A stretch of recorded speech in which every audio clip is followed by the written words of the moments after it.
আপনার আমার বডিটা আল্লাহ বানাইছেন চার উপাদান, চার বস্তু দিয়া, আগুন, পানি, মাটি, বাতাস। এই চার বস্তু দিয়া যে বডি বানাইলেন, চারটার মূলত মূল খাসলত খারাপ। আগুন, পানি, মাটি, বাতাস। আগুনের খাসলত দেখবেন ক্ষতি করা, ক্ষতি করা। আগুনের খাসলত ক্ষতি করা। প্রশ্ন যদি করেন হুজুর বলেন কি, আগুন দ্বারা তো অনেক উপকার হয় আমাদের।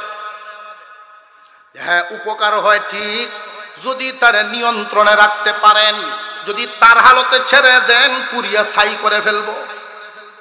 আরো জোরে কর। তাহলে স্বভাব কি আসলে ভালো না মন্দ? 2 নাম্বার পানি। পানির চরিত্র লালসা, লোভ। বয়স 80ও যদি হইয়া যায়, লক্ষ্য করে দেখবেন 80ও যদি হইয়া যায়, এরপরেও দুহান বাড়ার খবর লইব। দুনিয়ার লোভ তার অন্তরে থাকবেই।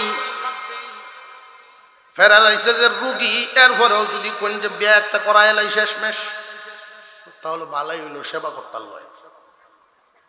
লালসা থাকবই, এটা দোষ। মাটির খাসলত গোপন করা। স্ত্রীর কাছে স্বামীয়ে লুকায়, বাবার কাছে ভূতে লুকায়। লুকানির অভ্যাস মানুষের ভিতরে আছে না নাই? বাতাস। বাতাসের খাসলত হইল উপরের দিকে যাওয়া। বেলুনের ভিতরে বাতাস ভরেন, ছেড়ে দেন, দেখবেন উপরের দিকে যায়। বলের ভিতরে বাতাস ভরেন, ফত পাইলেই যাইব উপরের দিকে। মানুষের ভিতরে এই খাসলত আছে, কে কার চাইতে বড় হইতো? এই চারটা কুস্বভাবের বস্তু দিয়া এই বডিটা বানানো। এই বডির মধ্যে সকালে নাস্তা, দুপুরে খাবার, রাতের খাবার, সকাল দুকাল। এই যে তোমার যত্ন, আত্মার কোনো যত্ন নাই, বডির যত্ন ঠিকই আছে। এইভাবে করতে করতে কুস্বভাবে তোমার লাগাল পায়া বইছে। এখন আর ভালো কাজ করতে ভালো লাগে না, আগ্রহ জন্মে নেয় না। এই অবস্থায় তুমি কি করবা? আল্লাহ যে সবক দিলেন 2টা, শয়তান তোমার পিছনে পিছনে ঘুরতেছে ঈমান লুটার জন্য। রে ঈমানদার, এই 2 সবকের প্রতি খুব নজর দাও। 1 নম্বরে ইত্তাকুল্লাহ। যদি দেখা যায় যে না, তুমি এই সবকের উপরে আমল করতে পারো না, আর দেরি নাই, দেরি নাই, জলদি তুমি দৌড় দাও। তোমারে রোগে পাইছে, আত্মার রোগে। বডি যদি অসুস্থ হয়, ডাক্তারের কাছে যাইনি না, যাই না? ক্ষেত বেচবো না বাড়ি বেচবো, দেরি করে না, তাড়াতাড়ি গাড়িতে হুম দেয়। জানিয়ে রাখবেন, বডির রোগে, বডির রোগে যতক্ষণ ভয় পাওয়ার কথা, আত্মার রোগে এর চেয়ে বেশি ক্ষতি করারও বেশি ভয় পাওয়ার কথা। বডির রোগের চাইতে আত্মার রোগ আরো মারাত্মক। বডির রোগে বেশি তো বেশি তুমি কবরে যাইবা, আর আত্মার রোগের কারণে জাহান্নামে যাইবা। ইয়া আইয়ুহাল্লাযীনা আমানু, হে ঈমানদারেরা, আমরা এখানে যারা আছি, আমরা ঈমানদার কিনা? আল্লাহ পাক রব্বুল আলামিন একান্ত দয়া করে আমাদের প্রতি, একান্ত রহম করে মুমিন মুসলমানের ঘরে জন্ম দিয়েছেন। খুব সহজে ঈমান আনলাম। এই ঈমান নামক নিয়ামত পাইতে গিয়া কোনো বাধার সম্মুখীন হইতে হয় নাই। আল্লাহ পাক রব্বুল আলামিন তামাম পৃথিবীর সব মানুষকে উল্লেখ করে বলেন নাই, শুধুমাত্র কেবলমাত্র ঈমানওয়ালাকে ডাক দিয়া বলেন ঈমানদার। ইত্তাকুল্লাহ ওয়া কুনু মা'আস সাদিকিন।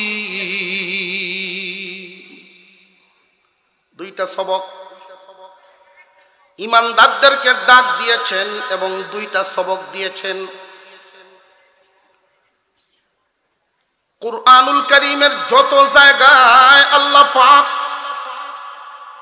ঈমানদার বলে ডাক দিয়েছেন, এর একটা অর্থ এটাও বুঝাইছেন, ও জান্নাতের মালিকরা।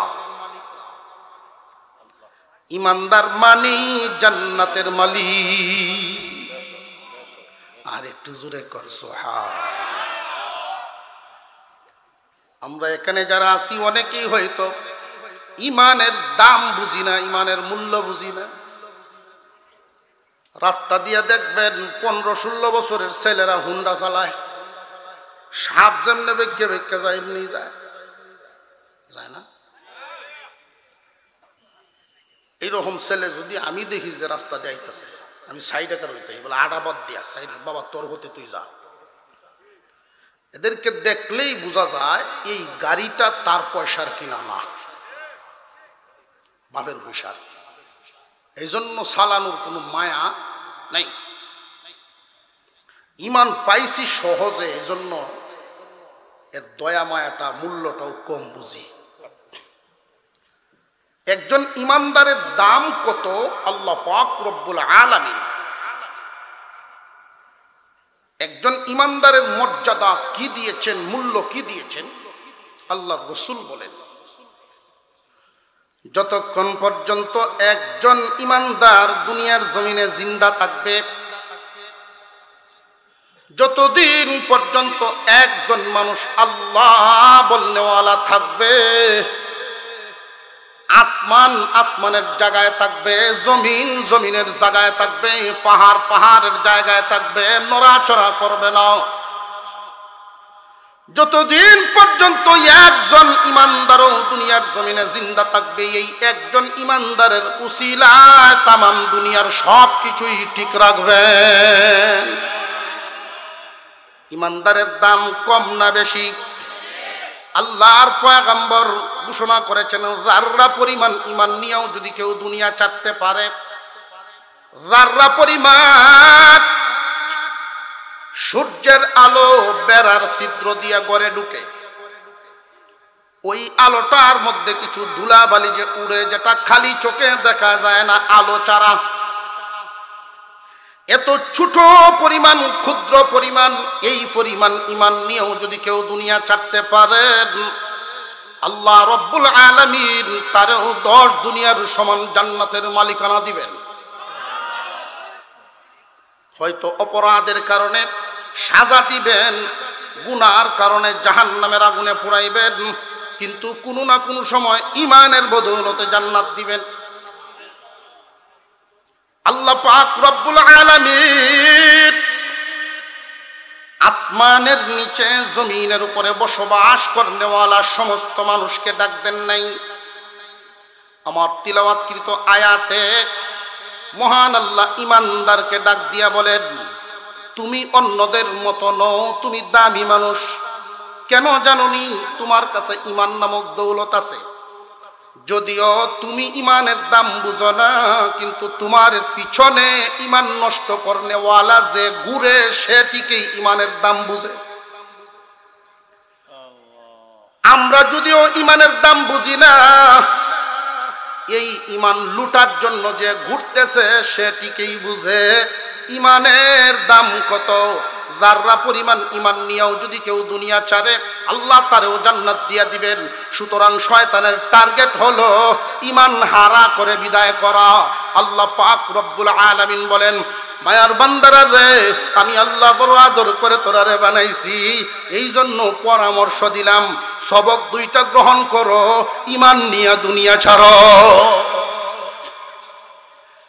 আল্লাহ পাক রব্বুল আলামিন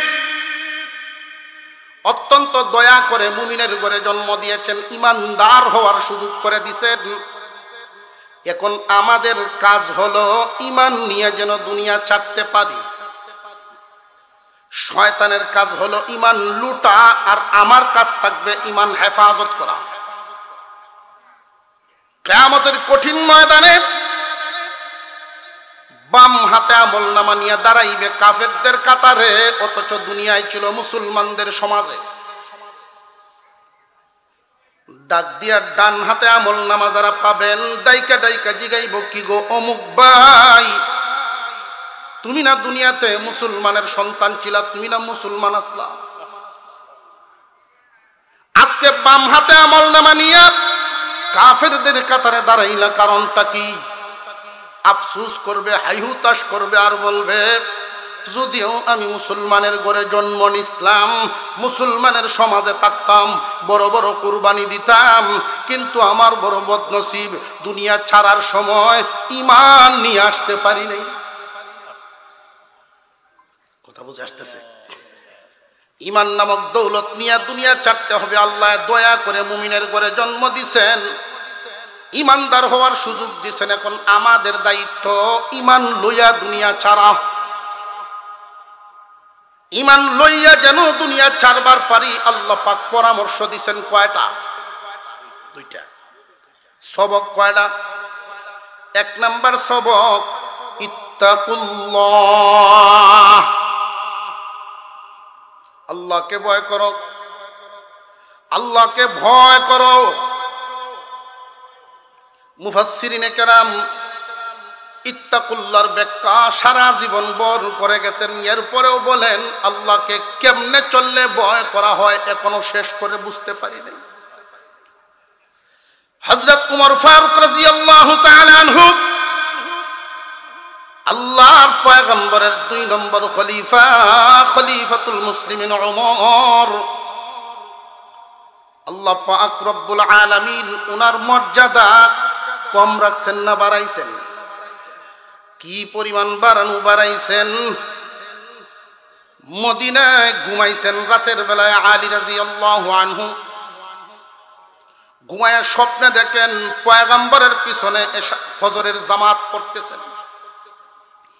আল্লাহর নবীর পিছনে নামাজ শেষ করলেন। হযরত আলী স্বপ্নে দেখতেছেন সালাম ফিরানোর পরেই একজন মহিলা একটা পাত্রের মধ্যে নতুন গাছের খেজুর নিয়ে আইসা ডাকতেছে, কে আছো? আমার এই খেজুরের পাত্রটা বিশ্ব নবীর হাতে নিয়ে দাও, উনি যেন খান, উনার সাথীদেরকেও খাইতে দেন। পাত্র এনে দেওয়া হলো, রাসূল নিজের মুখে দিলেন। এক একজনকে ডাক দেন, 5টা 6টা 8টা এভাবে দিতেছে। হযরত আলীর যখন পালা আসলো, উনি দিলেন একটা। এই হযরত আলী এই একটা খেজুর মুখে দিলেন, খাইতে খাইতে খেজুরের মজা মুখে আছে, এই অবস্থায় আজানের আওয়াজ কানে লেগে গেছে। আসসালাতু খায়রুম মিনান নাওম, ঘুম ভেঙে গেছে, উনি উঠে গেলেন, মসজিদে গিয়ে জামাতে শামিল হলেন। জামাতের ইমামতি করেন ওই দিন খলিফাতুল মুসলিমিন ওমর রাদিয়াল্লাহু তাআলা আনহু। সালাম ফিরাইলেন, স্বপ্ন ওনার মনে হইতেছে বারবার। এমনি মসজিদে নববীর সামনে থেকে একজন মহিলা ডাকতেছেন, কে আছো? আমি একজন আনসার মহিলা, আমার নতুন গাছের খেজুর নিয়ে আইছি। মনে রাখবেন ইমানদারদের কিছু সিফত, যেই সিফতগুলো থাকলে আল্লাহ খুশি হন। এক্সট্রা সিফত, অতিরিক্ত কিছু কিছু ভালো গুণ। প্রথম যেই ক্ষেতটা কাটবো, এখান থেকে 10-এর দান আলাদা তৈব, সহি নিয়তে মাদ্রাসায় দিব, মসজিদে দিব, আলেমদেরকে খাওয়াবো। নতুন গাছের খেজুর আমিরুল মুমিনিনের জন্য নিয়ে আসলাম, উনি যেন নিজেও খান, ওনার সাথীদেরকেও খাইতে দেন। হযরত আলী ভাবতেছেন, স্বপ্নে যা দেখলাম বাস্তবেও দেখা যায় তা ঘটতেছে। পাত্র দেওয়া হলো, স্বপ্নের মতো করে উনি নিজে মুখে দিলেন, বন্টন করা শুরু করছেন। হযরত আলী যখন হাত বাড়াইলেন, আলী রাদিয়াল্লাহু আনহুর হাতে একটা দিছেন, এই একটা উনি মুখে দিছেন। খুব স্বাদের খেজুর, খুব মজার। পাত্রের দিকে তাকায় দেখেন অনেক খেজুর বাকি আছে। উনি বললেন, ইয়া আমিরাল মুমিনিন, আর কয়েকটা কি আমারে বাড়ায়া দেওয়া যায় না? আস্তে করে ইশারা দিয়া কাছে নিয়ে কানে কানে বলেন, আলী, স্বপ্ন যুগে পয়গম্বর তোমার একটার বেশি দেন না। মর্যাদা কি কম না? মারিফতের মর্যাদা আল্লাহ খুলে দিয়েছে। উনিও সাহাবীদের সামনে বলতেন, আমারে ইত্তাকুল্লাহর ব্যাখ্যা বুঝায়া দাও, কে আছো আমারে ইত্তাকুল্লাহ বুঝায়া দিবা। আপনারা যেন মনে রাখতে পারেন, সহজভাবে শুধু দুইটা কথা আপনাদেরকে বলে দেই। ইত্তাকুল্লাহর এক নাম্বার কথা মনে রাখবেন, আল্লাহ যা নিষেধ করেছেন তা কোনোদিন করব না। আল্লাহ যা আদেশ করেছেন কোনোদিন ছাড়ব না। আল্লাহর আদেশ আর আল্লাহর নিষেধ যেই মানুষটা পুরাপুরি মানতে পারবে, মহান আল্লাহ পাক রব্বুল আলামিন ওই বান্দার প্রতি এতটা, ওই বান্দার ইমানের নূর এত বাড়ায়া দিবেন, এত বাড়ায়া দিবেন, ইমানের নূর এত বাড়ায়া দিবেন, শয়তানের হামলায় ওই ইমানের নূর নিভবে না। বাতির আলো যদি পরিমাণে বেশি হয় ফু দিয়া নিবাইতে হবে। কারেন্টের লাইট যদি হয় তাহলে আরো তো সম্ভব। জানিয়া রাখবেন, আমলের দ্বারা ইমানের নূর এত বাড়াবাড়ে।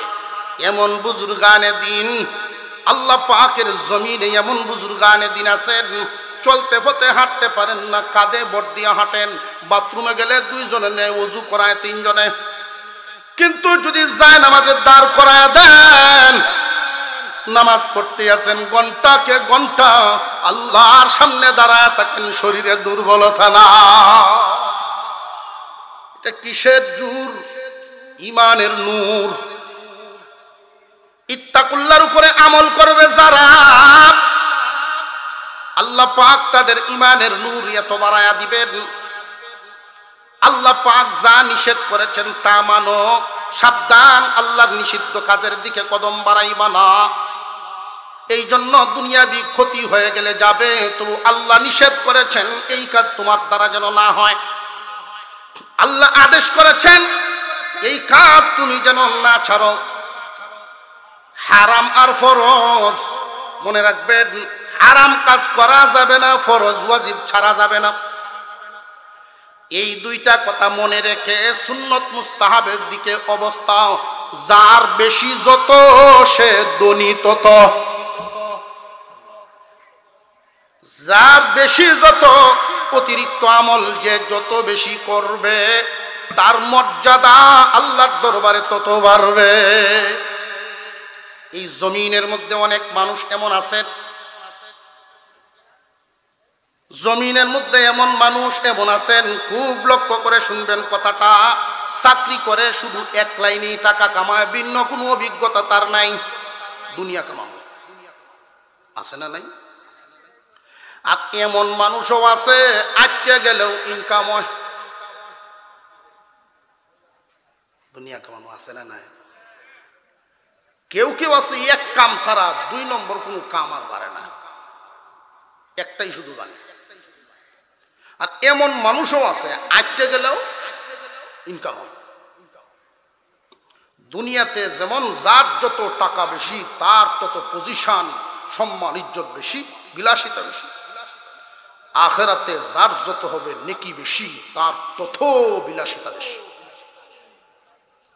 এই জমিনে আল্লাহ ওয়ালাদের মধ্যে এমন মানুষ আছেন, হাঁটতে গেলেও নেকি হয়, ঘুমাইলেও নেকি হয়, খাইলেও নেকি হয়।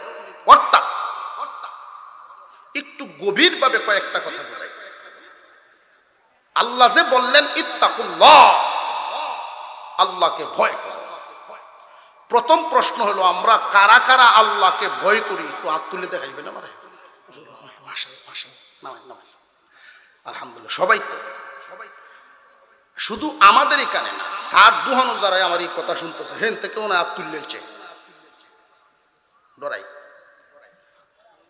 এক বেটায় গরু লয়ে গেছে বাজারও ব্যস্ত, উনি সত্যবাদী মানুষ, মিথ্যা কথা বলেন না। তো একদল মানুষ এসে জিগাইছে, চাচা আপনার এই গাভী দুধ কতখানি দেয়, কিরাইলে কি অবস্থা? কয় বালতি দেখলেই লাত্তি মারে, দেখ দেখলেই লাত্তি মারে। আপনি এটা অভ্যাস ফাল্লাইলেন না? আমি একবার সান দিছিলাম, আগে দিত এক ট্যাঙ্গে, সান দেওয়ার পরে দিয়ে 2 ট্যাঙ্গে। আগে লাত্তি দিত এক ট্যাঙ্গে, সান যখন দিছি 2 ট্যাঙ্গে একসাথে বানছি তখন 2 ট্যাঙ্গে লাত্তি মারে। আচ্ছা, যারা দুধ কিনতে আইছে, দুধের গাই কিনতে আইছে, এরা থাকবো বাইতেছে। চাচা আলো কেমন চলে? জল দেখলে হইতো, কান্দ দন লাগতো না, জল দেখলে হইতো। খাওনো বাচ্চা উচ্চারণে যদি দেন ইচ্ছা হইলে খাইতেও পারে, নাও খেতে। খালি ময়দানও কারো রয়েছে। তো বাজারও প্রত্যেক বাজারেই দেখবেন কিছু কৌশলী কথা জানে এমন লোক আছে। কৌশলী কথা হইল, কয়েক ফুটা মিডে দুধ যদি খাওয়ান লাগে আমার গাইডে নেওয়া। আমার চাচার এটা কেন, আমি রাজপুরের চাচা না জি কারে মেওয়ান যে নইচ্ছা যাইবেন টুকি আইবেন, কয়েক ফুটা মিডে দুধ যদি খাওয়ান লাগে আমার গাইডে নেওয়া। 5,000 বাড়াইয়া দেবে গায়ে আনছে বাড়ি। এই যে টানা টানলু পরের দিন আত বড় হয় না। আমি কি খবর ভাইলাম কেমনে? দরবার দিছে, আমারও খবর দিছে। পরে তো বেড়ায় কয় আমি একটুও মিশা হতে বেশি না, আমি কয়েক ফুটা দুধ কইয়াই বেচছি। কইসা একরকম, এটার অর্থ বুঝায় আর একরকম, এটার কৌশলী কথা। আমার 500 টাকা দিন যে আপনার গরু আমি বেচে দিতেছি দিন। ভাই সব এই যে গরুটা আলো ডাইনে দুজু ভাই আটবো না আটবো কইছে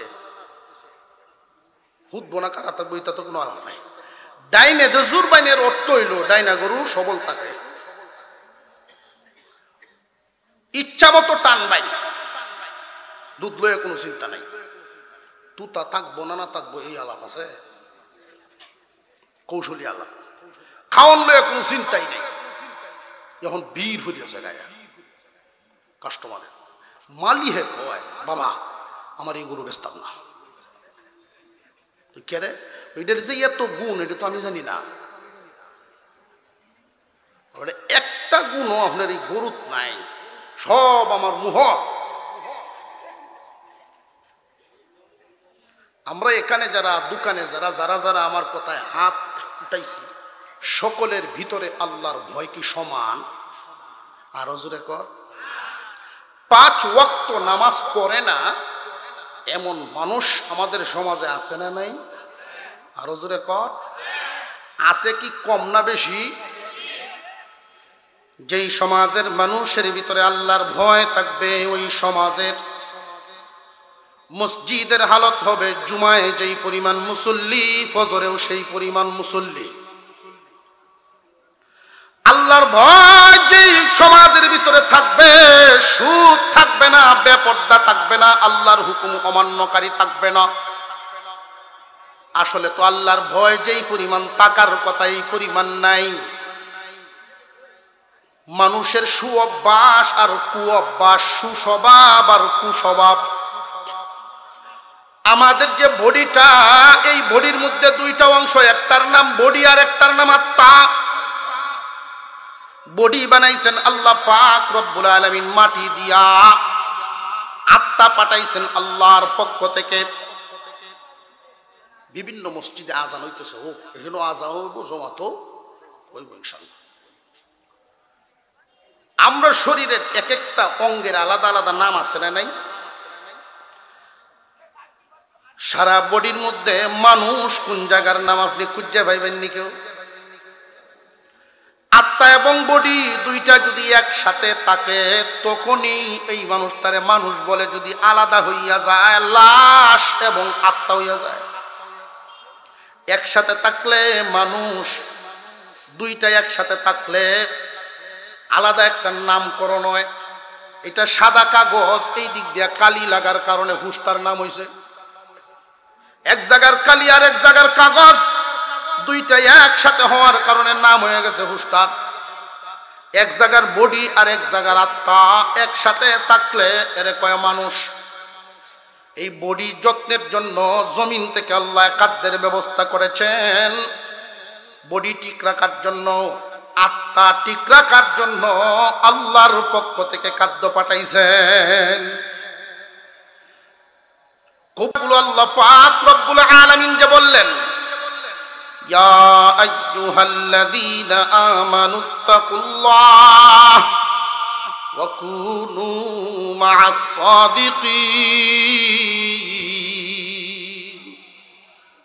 ও দুনিয়ার মানুষ ইমানদার, এক নাম্বার সবক আল্লাহকে ভয় করবা, এছাড়া গতি নেই।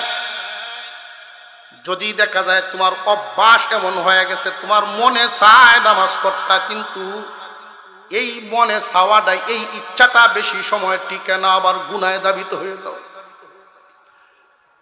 নামাজ শুরু করছো খুব নিয়ত করে, এই জুমা যে ফরমু, জুমার থেকে নিয়ে আর কোনোদিন নামাজ বাদ দিতাম না। একদিন, 2 দিন, 3 দিন পরে আগের মতো যেই সেই।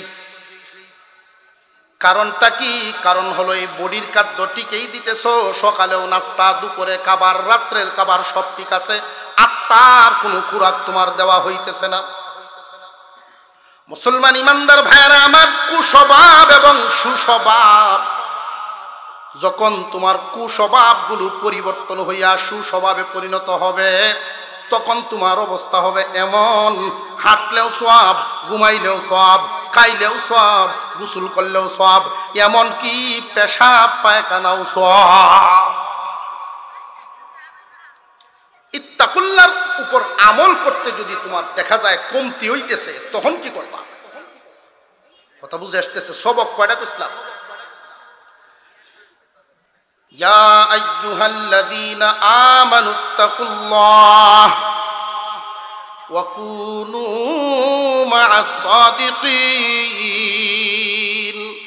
হে ইমানদারেরা, শয়তানের কাজ তোমারে ইমান হারা করে বিদায় করা, তোমার কাজ ইমানের পাহারাদারি করা, ইমান লইয়া যাওয়া। ইমানের নূর বাড়বে যদি ইত্তাকুল্লাহর উপরে আমল করো। ইত্তাকুল্লাহর উপরে আমল করার অর্থ 3টা বলছিলাম। 1 নাম্বার, নিষেধ কাজ সব ছেড়ে দেওয়া, আদেশ কাজ সব ধরা, অতিরিক্ত আমল করা। অতিরিক্ত আমল যে যত বেশি করব, ইমানের নূর তত বাড়ব। অতিরিক্ত করব দূরের কথা, আসলে তো ঠিক নাই। জোরে কর। এমত অবস্থায় কি করণীয়? 2 নাম্বার সবকটা আল্লাহ বলেন, যদি দেখা যায় তোমাদের জন্য প্রথমটার উপরে আমল করা তোমাদের জন্য ঝামেলা হইতেছে, স্বভাবগুলো কুস্বভাবে পরিণত হয়ে গেছে, বালা বালা কাজ করার কথা মন্দ স্বভাবে তোমারে ধরে ফেলছে, কুস্বভাবে তোমারে পায়া বইছে। প্রশ্ন করতে পারেন কুস্বভাব আইলো কোনে? এই দুনিয়ার জমিনটা হলো আখিরাতের ক্ষেত স্বরূপ। ক্ষেতের মধ্যে যদি কেউ ফসল ফলাইতে চায়, গৃহস্থ যারা এখানে আছেন, ফসল কি এমনি হয় না মেহনত করা লাগে? ফসল এমনি হয় না, মেহনতের মাধ্যমে ফসল হয়। কিন্তু আগাছা ঘাস কি কেউ ফলায় না এমনি হয়? ঠিক তেমনি ভাবে প্রত্যেকটা মানুষের ভিতরে যত কুস্বভাব, এটা অটোমেটিক হইব। আপনার আমার বডিটা আল্লাহ বানাইছেন 4 উপাদান, 4 বস্তু দিয়া, আগুন, পানি, মাটি, বাতাস। এই 4 বস্তু দিয়া যে বডি বানাইলেন, 4টার মূল খাসলত খারাপ। আগুন, পানি, মাটি, বাতাস। আগুনের খাসলত দেখবেন ক্ষতি করা। আগুনের খাসলত ক্ষতি করা। প্রশ্ন যদি করেন, হুজুর বলেন কি, আগুন দ্বারা তো অনেক উপকার হয় আমাদের।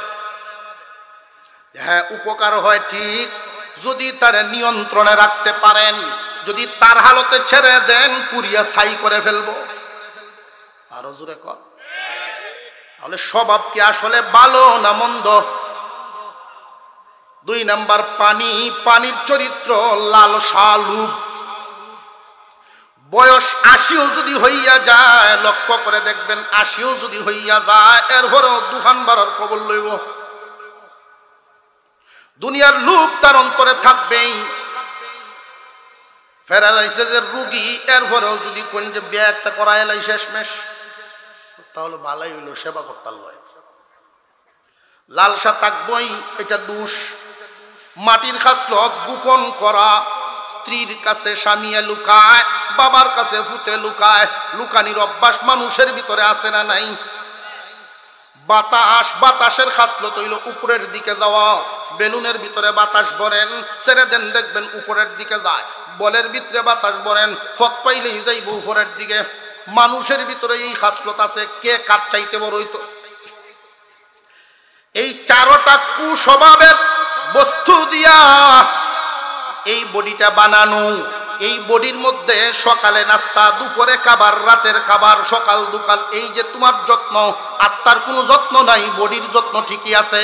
এইভাবে করতে করতে কুস্বভাবে তোমার লাগাল পায়া বইছে। এখন আর ভালো কাজ করতে ভালো লাগে না, আগ্রহ জন্মে নেয় না। এই অবস্থায় তুমি কি করবা? আল্লাহ যে সবক দিলেন দুইটা, শয়তান তোমার পিছনে পিছনে ঘুরতেছে ঈমান লুটার জন্য। রে ঈমানদার, এই দুই সবকের প্রতি খুব নজর দাও। এক নম্বরে ইত্তাকুল্লাহ। যদি দেখা যায় যে না, তুমি এই সবকের উপরে আমল করতে পারো না, আর দেরি নাই, জলদি তুমি দৌড় দাও। তোমারে রোগে পাইছে, আত্মার রোগে। বডি যদি অসুস্থ হয়, ডাক্তারের কাছে যাইনি না, যাই না? ক্ষেত বেচবো না বাড়ি বেচবো, দেরি করে না, তাড়াতাড়ি গাড়িতে হুম দেয়। জানিয়ে রাখবেন, বডির রোগে যৎকান ভয় পাওয়ার কথা, আত্মার রোগে এর চেয়ে বেশি ক্ষতি করারও বেশি ভয় পাওয়ার কথা। বডির রোগের চাইতে আত্মার রোগ আরো মারাত্মক। বডির রোগে বেশি তো বেশি তুমি কবরে যাইবা, আর আত্মার রোগের কারণে জাহান্নামে যাইবা। বডির রোগ সারানি জরুরি না, আত্মার রোগ। নফস যে শক্তিশালী হয়ে গেছে, নফস গুনার কাজ সামনে হাজির হয়ে গেলেই আত্মায় না করে করিস না। নফসে কয় কর। নফস তো সকাল বিকাল দুপুর খাবার পাইতেছে, আত্মা যে পায় না, সে দুর্বল নফসের সাথে পারে না। এমত অবস্থায় কি করবা? রোগ থেকে যদি বাঁচতে চাও, জলদি তুমি দৌড় দাও আল্লাহ ওয়ালাদের দরবারে। ওয়াকুনু মা'আস সাদিকিন।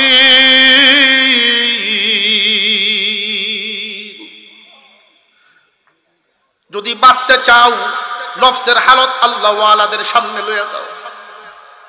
আল্লাহ ওয়ালা তোমার হাঁটা দেখলেই বুঝতে পারবো তোমারে কোন রোগে পাইছে। আল্লাহ ওয়ালা তোমার কথা শুনলেই বুঝবো, তোমার চাউনি দেখলেই বুঝবো, কাজ কামে বুঝবো কোন রোগের কোন ঔষধ এটা দেওয়ান লাগবো। ওইখানে যখন লইয়া যাইবা, নফসের গলায় কাশি লাগাইব, তখন সে ঠিক হইব। ইয়া আইয়ুহাল্লাযীনা আমানুত্তাকুল্লাহ ওয়া কুনু মা'আস সাদিকিন। হে ঈমানদারেরা, ও ঈমানওয়ালা, দামি এক দৌলতের মালিক শয়তান তোমার পিছনে পিছনে খুব পেরেশান, খুব ব্যস্ত। তীক্ষ্ণ নজর দিয়া সুযোগ পাইলেই ঈমান লুটিয়া নিব। কোন সময় কোন দিক দিয়া তোমার ঈমান হারা করে ফেলবে, কোন কাজে কোন কথায় তুমি টের পাইবা না। আল্লাহ পাক রব্বুল আলামিন বলেন, ইত্তাকুল্লাহ ওয়া কুনু মা'আস সাদিকিন। প্রথম কথা, আল্লাহকে ভয় করো। যেই পরিমাণ ভয় করার কথা, এই পরিমাণ ভয় কি আসলে আমাদের আছে? যেহেতু নাই, আর দেরি নাই, আল্লাহ ওয়ালাদের সংস্রবে যাও, নফসের চিকিৎসা করা। ছোট্ট একটা ঘটনা শুনলেই বুঝে ফেলবে গেলে অবস্থাটা কি, চিকিৎসার পদ্ধতি দেখি কিভাবে করেন আল্লাহ ওয়ালা। আলহামদুলিল্লাহ, আমাদের জন্য বিশেষ নিয়ামত আল্লাহ দান করেছেন। পীর মাশায়েখ, আল্লাহর ওলিগণ জায়গায় জায়গায়, বিশেষ করে আমাদের পাশেই হাসপাতাল ময়মনসিংহ মেডিকেল কলেজ, বডি ঠিক করা, আর খানকাগুলো হলো আত্মা ঠিক করা। আরো আস্তে কোন সুবহানাল্লাহ,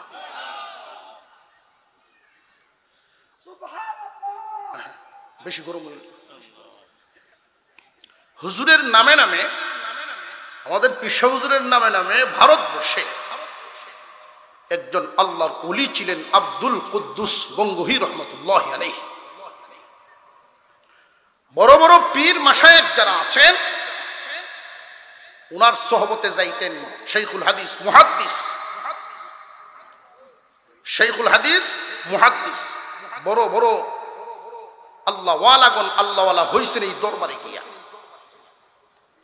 উনার ছেলে সন্তান ছিল না, 4 মেয়ে। মেয়েদেরকে বিভিন্ন জায়গায় বিয়ে দিয়েছেন, বড় মেয়ের বাড়িতে রাখছেন, যোগ্য আলেম জামাই। মেয়ের দিকের এক নাতি হইছে ছেলে, নাম রাখছেন আবু সাঈদ।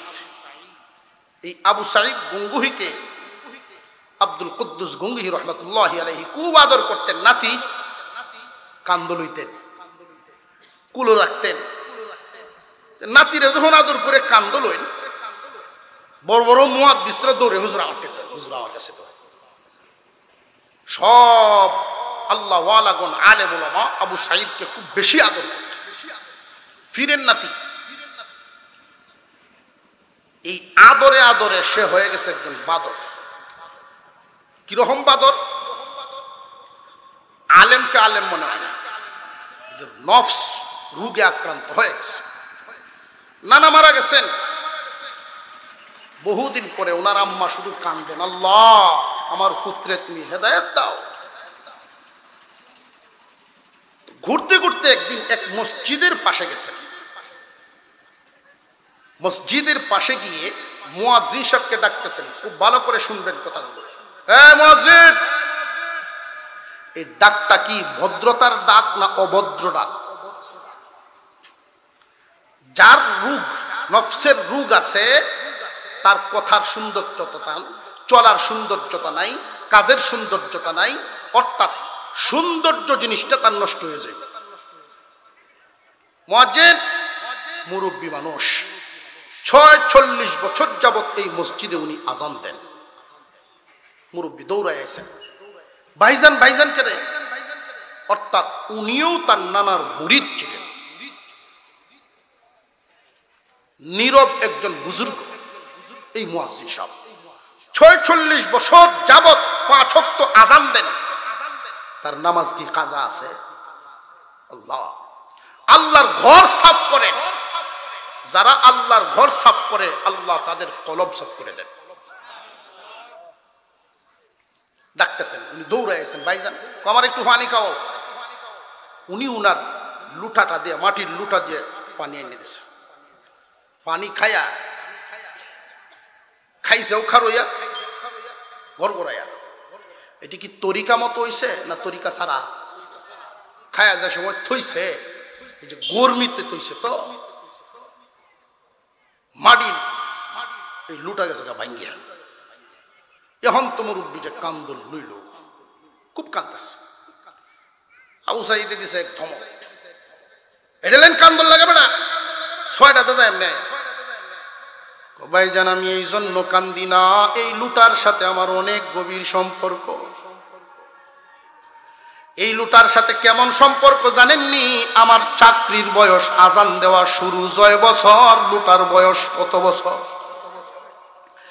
আমি ওযু করতাম আর মনে মনে ভাবতাম এই লুটা আমার ওযুর সাক্ষী, এই দুনিয়ার থেকে যেন তার আগে আমি বিদায় হই। আল্লাহ ওয়ালাগণ যেখানে বন এক জায়গায় বসেন, যা করেন একটা জিনিস খুব যত্ন সহকারে করেন, খুব খেয়াল করবেন। কিন্তু আজকে ভেঙ্গে গেল এটা। ধমকায় এই টুকরাগুলো নিয়ে মসজিদের সিঁড়ির ওই কিনারে গেছেন, গিয়া কিছুক্ষণ পরে আবু সাঈদ ওই দিকে তাকায়া দেখেন আশ্চর্য ব্যাপার, মুখের লালা লয় আর টুকরাগুলো জোড়া দেন। মুখের লালা লইয়া লইয়া টুকরা জোড়া দিয়ে ফেলতেছেন। আবু সাঈদ দাঁড়ায় গেছেন দেখা। নেতাগিরি, পদমর্যাদা, বাদশাহী 2 ধরনের, একটা হইল দুনিয়াবি আর একটা হইল আল্লাহর দেওয়া। একটা হইল মানুষের দেওয়া আর একটা আল্লাহর দেওয়া। মানুষের দেওয়াটা মেয়াদ থাকে 4 বছর 5 বছর, সামনে সালাম আলী, পিছে দে দেয় গালি। আর আল্লাহর দেওয়ার বাদশাহী যারা পায়, আল্লাহর সাথে যাদের সম্পর্ক হইয়া যায়, এই মজা ওয়াজ করে বোঝানো যাইতো না।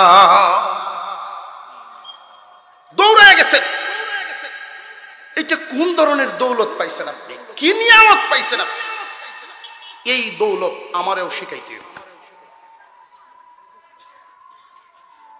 লুটাটা যে হাতে নিছেন, জুরা যে লাগছে, দাগ পর্যন্ত নাই। এই দৌলত আমারে শিখান যে ভাইজান, এই দৌলত শিখানোর অনুমতি আমার নাই, কারণ এটা আপনার গড়ের দৌলত।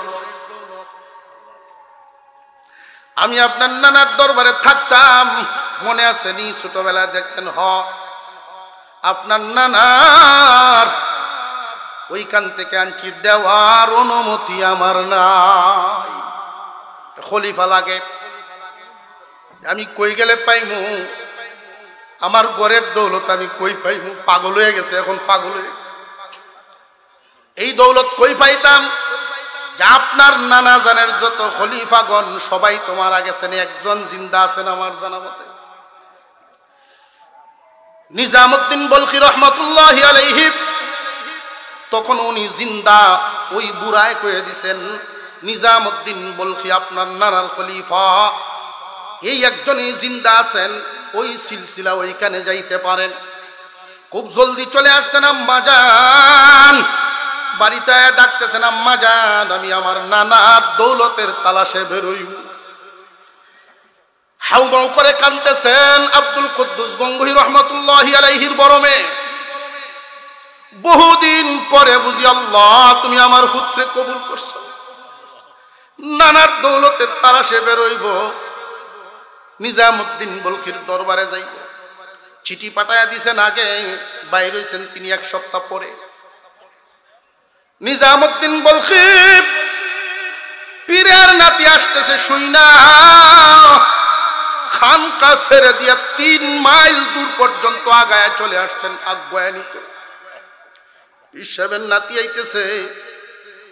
উনি আইসা আবু সাইদকে গুড়ার উপরে বসাইছেন, হাঁটায়া নেওয়ার জন্য গুড়ার লাগাম ধরে ধরিয়া নিজামুদ্দিন বলখি যায়, আপনি আমার পীরের নাতি, আপনি আমার পীরের নাতি। 3 দিন মেহমানদারি করছেন। 3 দিন পরে এইভাবে পাশাপাশি চেয়ারে বসা। এখন জিগাইতেছে, কেন আসছিলেন, কি উদ্দেশ্য আপনার? যে হযরত, আমার আসার উদ্দেশ্য আমার নানার দেওয়া দৌলত নিতে আইছি। যেই মাত্র এই কথা বলছে, একটু সময় নীরব হইছে। কি বলছেন? আমার নানার দেওয়া দৌলত নিতে আইছি। এমনি এক ধমক, নিচে বসো, দামি জিনিস নিতে আসছো, আবার আমার সামনে সামনে পাশাপাশি বসে রয়েছে। এতক্ষণ মেহমান ছিলেন, এখন মুড়ি দিছে। নজর পাল্টে গেছে, না গেছে না? মুরিদ করছেন, চিকিৎসা দিছে। চিকিৎসা তোমার দিলাম 6 মাস পর্যন্ত তুমি মেডিসিন লাগাইবা। বডির রোগের জন্য ডাক্তারে ঔষধ দেয়নি না দেয় না? আত্মার রোগের চিকিৎসা দিছেন, মেডিসিন লাগাইবা। কি মেডিসিন? এই খানকার যত মুরিদ থাকবে, যত তালিবে ইলম আছে, সকলের জুতা 5 ওয়াক্ত নামাজের পরে বাজ করে দিবা। জুতা বাজ করিয়া, এই যে তারা যে ডুববো মসজিদে, তুমি বাউ করে দিবা, তারা মসজিদ থেকে বাইরে। আর প্রতিদিন একবার পেশাবখানা পায়খানা এগুলো তুমি পরিষ্কার করবা গোসলের আগে। 6 মাস পর্যন্ত চিকিৎসা চললো।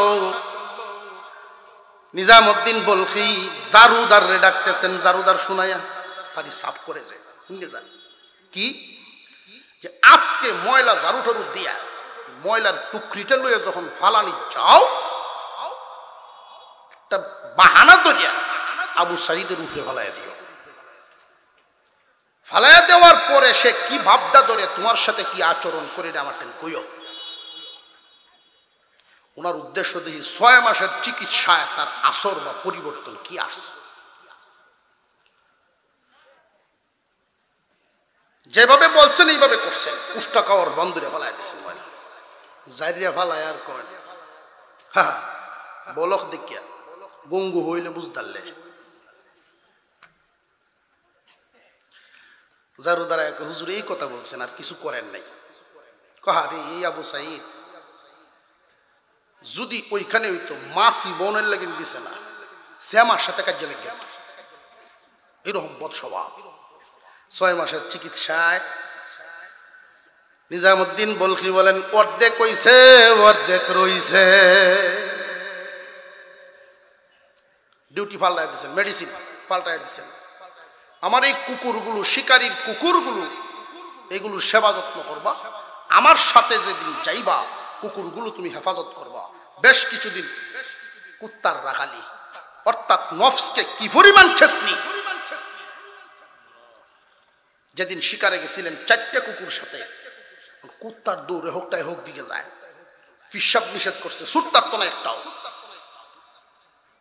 হুজুরের হুকুম তো আমার পালন করতে হবে। সাইরোডার রশি কোমরও বাঙ্গেলছে, এখন ছুটতে যাইব কেমনে? গেলে আমার সিট দিয়ে পিসাবের হুকুম পালন করতে হবে। চিকিৎসা এইভাবে নেওয়া শুরু হয়েছে। একদিন শিকারে যাওয়ার সময় তারা টান দিয়ে কুকুরে ফেলাই দিছে। ফেলাই দেওয়া যখন সাইরোটার টান শুরু করছে, গাছের জ্বর, ইটের টুকরা, সারা শরীরে ছাল চামড়াকে বিনাশ। এই দিন রাত্রেই নিজামুদ্দিন বলখি স্বপ্নে দেখেন আব্দুল কুদ্দুস গঙ্গোহী রহমতুল্লাহ, উনি ডাকতেছেন, কিরে নিজাম, আমি তো তোরা এত কষ্ট দিছিলাম না, আমি এত শাস্তি দেই নাই, আমার আদরের নাতিতে এইভাবে তুই শাস্তি দিতেছ। এই সময় চিকিৎসা ঠিক হয়ে গেছে, কমপ্লিট হয়ে গেছে। ঘুম থেকে উঠে দৌড় দিছেন গিয়ে আবু সাইদ কই? কুকুরের রুমটার পাশের রুমটা শুয়ে রয়েছেন, পট্টি লাগানো, ছাল চামড়া নাই, টান দিয়া বুকের সাথে জড়ায়, আল্লাহ রব্বুল আলামিন তোমারে কবুল করছেন। ইয়া আইয়ুহাল্লাযীনা আমানুত্তাকুল্লাহ ওয়া কুনু মা'আস সাদিকিন। হে ঈমানদারেরা, আল্লাহকে ভয় করো, আল্লাহকে ভয় করে চলো। আর ভয় যেন করতে পারো এজন্য সহযোগিতা হবে। আল্লাহকে ভয় করাটা শিখবে, ভয় করতে পারবে। ওয়াকুনু মা'আস সাদিকিন, আল্লাহ ওয়ালাদের সংস্রবে যাও, তাহলে প্রথম সবকে আমল করা সহজ হয়ে যাবে। আল্লাহ পাক আমাদেরকে এই অনুযায়ী জীবনযাপন করার তৌফিক দান করেন, বলুন আমিন।